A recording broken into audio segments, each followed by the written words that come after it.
spicy heats. Welcome to my channel. I'm स्मृति त्रिपाठी. आगे तो कुछ नहीं. हाँ, I'm स्मृति त्रिपाठी.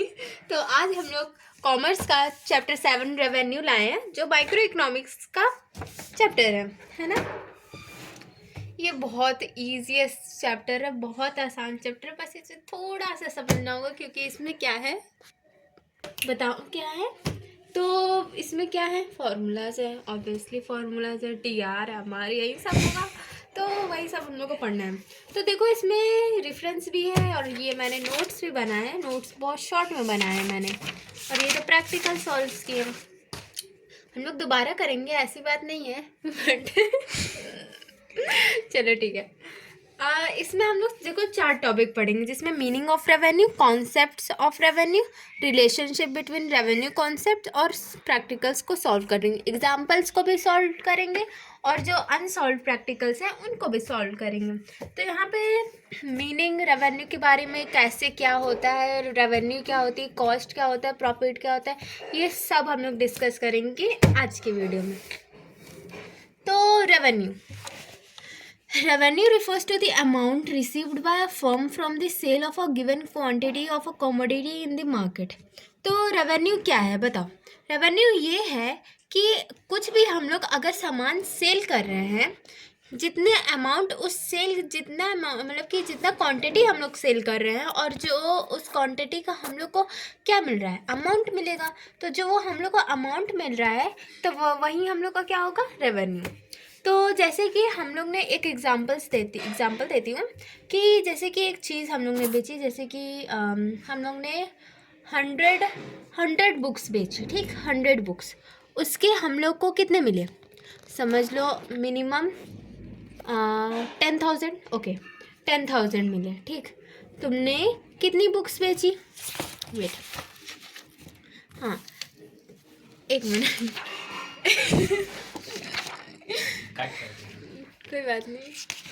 हाँ, तो तुमने कितनी बुक्स बेची, 10 बुक्स सेल आउट की. ओके, तो इसके इन 10 बुक्स के हम लोग को टोटल कितना मिला, टोटल अगर हम लोग मिला है तो हम लोग को रुपीज़ 10,000 मिले. तो यही जो हम लोग को 10,000 रुपीज़ मिला, इसको बेच कर वही हमारा क्या है, रेवेन्यू. क्या है, रेवेन्यू. जो हम लोग को क्या मिल रहा है, जिस चीज़ जो बेच रहे हैं उसका जो अमाउंट मिल रहा है, वही हम लोग का रेवेन्यू. तो अब हम लोग यहाँ देखते हैं कि जैसे कि मैंने यहाँ पे लिखा है कि sale of a given quantity, जो सेल करते हैं जितनी भी क्वांटिटी का, उसका जो अमाउंट रिसीव्ड होता है हम लोग को, वही क्या होता है, रेवेन्यू होता है. यहाँ पे मैंने बुक्स का एग्जांपल लिया है, जैसे कि अभी मैंने अपना एग्जांपल बताया, मैं यहाँ थोड़ा बता दे रही हूँ, क्योंकि बुक से रिलेटेड आप लोग को पढ़ना रहता है एग्जाम्स में आता है. तो if a firm gets 16,000 from sale of 100 chairs, then the amount of 16,000 is known as revenue. जहाँ तक समझ ही आ रहा होगा, बहुत ईजी लैंग्वेज में लिखा है कि एक फर्म है, उन्होंने चेयर सेल आउट की, कितने की, 100 चेयर्स की, और उनको उस 100 चेयर्स को बेचने में कितना मिला, 16,000. और वही 16,000 रुपीज़, वही अमाउंट 16,000 क्या हम लोग उसे कहते हैं, रेवेन्यू. ओके, अंडरस्टैंड क्या है रेवेन्यू, समझ में आया. ओके, नहीं समझ में आया तो फिर से कमेंट सेक्शन बता देना मुझे, लिख कर मैं पढ़ लूँगी, फिर उसे एक्सप्लेन कर दूँगी. तो यहाँ पे इम्पॉर्टेंट पॉइंट्स भी कुछ हैं रेवेन्यू के, जैसे कि it is directly influenced by sales level, मतलब कि डायरेक्ट सेल्स लेवल के अधीन जाते हैं, मतलब कि उसके बेस पे होते हैं. तो जैसे कि अगर हमारी सेल्स इंक्रीज होगी, सेल्स, तो हमारा रेवेन्यू ऑल्सो इंक्रीज़ होगा. क्योंकि मैंने अभी बताया था ना बच्चों कि क्यों इंक्रीज़ होगा रेवेन्यू, क्योंकि यहाँ पे हम लोग अगर 100 चेयर्स बेच रहे हैं तो 16,000 रुपीज़ हम लोग को मिल रहा है. अगर हम लोग यहाँ पे 90 चेयर्स का सेल होता, ठीक, तो हम लोग को इससे कम ही मिलता ना, कम ही मिलता. इसलिए हम लोग को तो ज़्यादा प्रॉफिट चाहिए भाई, कॉमर्स वाले ज़्यादा प्रॉफिट चाहिए. हाँ, तो फिर कहाँ थे, हाँ सेल्स और रेवेन्यू. अगर देखो हम लोग कॉमर्स वाले स्टूडेंट्स हैं, तो भाई कुछ ना कुछ दिमाग लगा के तो प्रॉफिट तो कमाना ही होगा ना, थोड़ा सा या ज़्यादा या बहुत ही ज़्यादा कमाना तो होगा ही हम लोग को।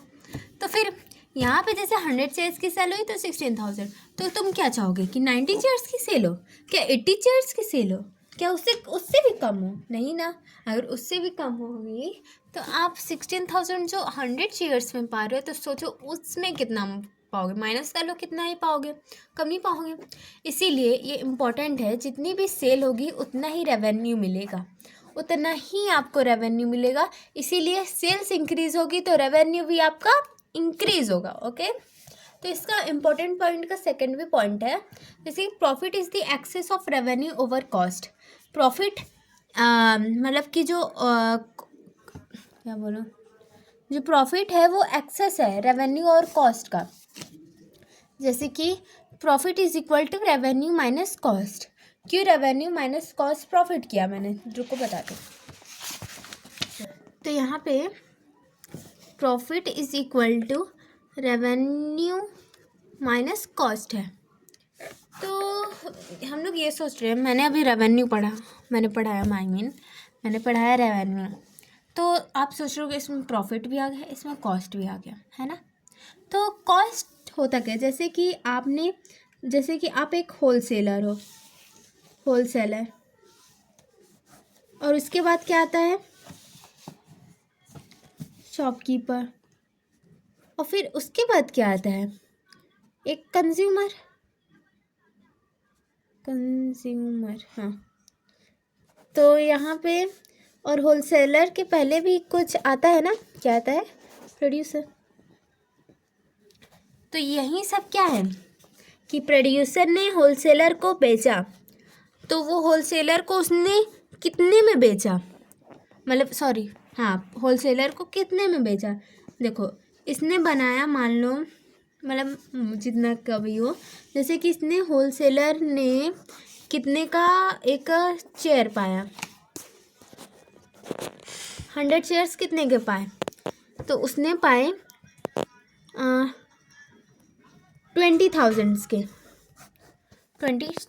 के उसने 100 चेयर्स पाए, और उसी ने शॉपकीपर को कुछ मान लो 25,000 में बेच दिया, वही 100 चेयर्स, ठीक है, वही 100 चेयर्स उसने शॉपकीपर को 25,000 में बेच दिया।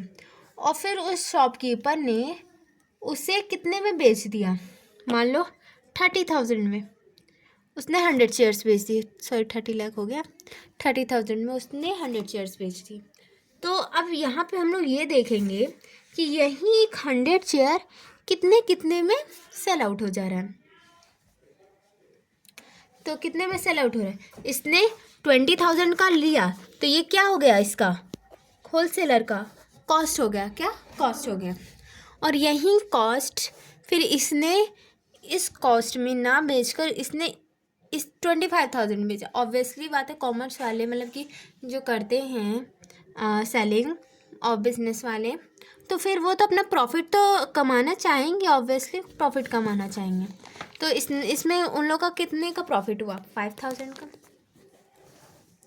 प्रॉफिट हुआ, और तो रेवेन्यू 5,000, मतलब सॉरी प्रॉफिट 5,000 का, तो इसका भी प्रॉफिट हुआ, ठीक है, जो भी प्रॉफिट हुआ। तो ये मान लो ये होलसेलर को कितने की पड़ी, 20,000 की, तो वही 20,000 और वही उसको कॉस्ट में पड़ी, और उसने इसी का कमाया 25,000, और क्या हुआ, 5,000 इसका प्रॉफिट। ये क्या हुआ, कॉस्ट हुआ होलसेलर का, उसने जितने में ख़रीदा, फिर उसने जितने में बेचा, उसका क्या हुआ, रेवेन्यू। और उसने उन दोनों कॉस्ट और रेवेन्यू के बीच में जो उसने खुद का कमाया वो क्या हो गया, उसका प्रॉफिट। ओके, तो इसीलिए profit is equal to revenue minus cost. यहाँ पे जैसे कि प्रॉफिट हम लोग लिख दिए इज इक्वल टू रेवेन्यू, हमारा कितना था यहाँ पे 25,000, जितना का हम लोग ने उसको बेचा, जितना हम लोग ने उससे पैसा पाया, और हम लोग ने उस प्रोड्यूसर से कितना पाया था, 20,000 रुपीज़ का हम लोग को पड़ा था। तो इसमें इसका प्रॉफिट, उसने जितने में बेचा उसका प्रॉफिट कितना हुआ, 5,000। तो प्रॉफिट इज इक्वल टू आ गया 5000। तो इतना समझ में आ गया बच्चों। आज मैं एक ही टॉपिक पढ़ाई। ओके, समझ में आ गया हो तो thank you for watching my video and please like and subscribe and share. Thank you, bye bye, good night.